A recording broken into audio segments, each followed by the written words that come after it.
বিজ্ঞানীদের বিজ্ঞানী তুমি ধরো মোটা ভাই ধরো বিজ্ঞানীদের বিজ্ঞানী অঙ্গন বীজে বিজ্ঞানীদের বিজ্ঞানী অঙ্গন বীজে বলো বিজ্ঞানীদের বিজ্ঞানী অঙ্গন বীজে বলো বিজ্ঞানীদের বিজ্ঞানী অঙ্গন বীজে এমন সোনার দয়ার নবী হুইসা পাইবানি এমন সোনার দয়ার নবী হুইসা পাইবানি বিজ্ঞানীদের বিজ্ঞানী সবাই মিলে বিজ্ঞানীদের বিজ্ঞানী অঙ্গন বীজে বলো না বিজ্ঞানীদের বিজ্ঞানী অঙ্গন বীজে এমন সুন্দর দয়ার নবী হুইসা পাইবানি এমন সুন্দর দয়ার নবী হুইসা পাইবানি বিজ্ঞানীদের বিজ্ঞানী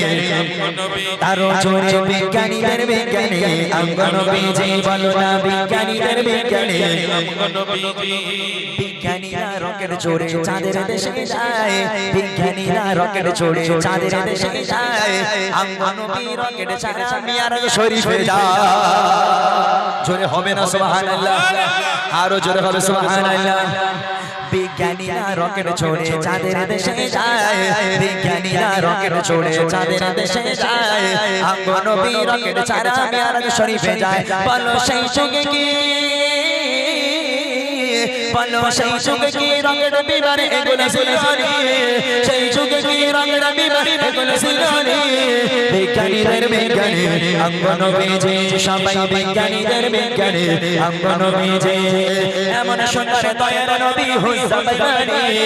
এমন সুন্দর দয়ার নবী হুইসা পাইবানি বিজ্ঞানীদের বিজ্ঞানী আরো জোরে বিজ্ঞানীদের বিজ্ঞানী অঙ্গন বীজে আবু বকর সিদ্দিকের সাপে কামড়াইছে কিসে কামড়াইছে সাপে তাই কবি বলে আবু বকর সিদ্দিকের সাপে কামড়াইছে আর অঙ্গন নবীর থুতু দিয়া ভালো হইয়া গেছে জোরে হবে আরো জোরে হবে না সুবহানাল্লাহ এই ঘটনা একটা আছে বুঝলেন নবী পাক হযরত আবু বকর সিদ্দিক রাদিয়াল্লাহু তাআলা আনহুর কোলে মাথা রেখে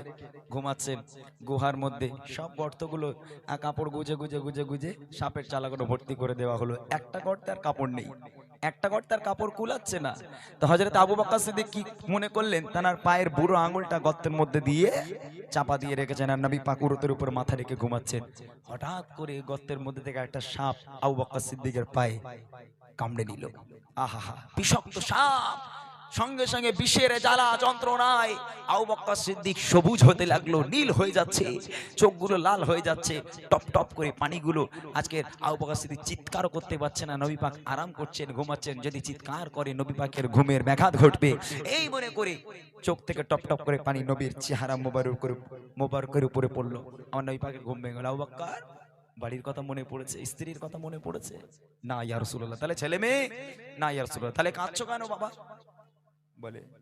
সাপে কামড়েছে আমাকে এই পা দিয়ে ধরে রেখেছেন সাপে কামড়েছে বলে পা দাও সঙ্গে সঙ্গে পাটা টেনে নিয়ে আমার নবী থুতু লাগিয়ে দিল সঙ্গে সঙ্গে আবু বকরের বিষটা পানি হয়ে গেল একবার জোরে বলো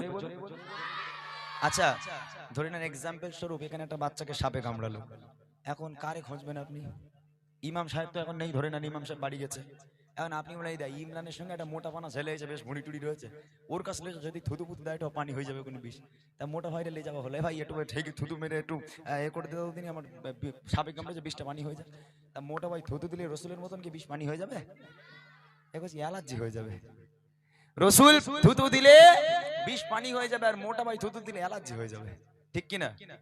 রাগ করেছে আমি এক্সাম্পল স্বরূপ বোঝালাম তাই না তো আমার নবী পাকের কত মর্তবা ছিল তাই কবি বলছে আবু বকর সিদ্দিকের সাপে কামড়াইছে আবু বকর সিদ্দিকের সাপে কামড়াইছে অঙ্গন নবীর থুতু দিয়া ভালো হইয়া গেছে ভালো সেই যুগে কি ভালো সেই যুগে কি অজাবতি এগুলো ছিল না সেই যুগে কি অজাবতি এগুলো ছিল না বিজ্ঞানীদের বিজ্ঞানী অঙ্গন বীজে বলো না বিজ্ঞানীদের বিজ্ঞানী অঙ্গন বীজে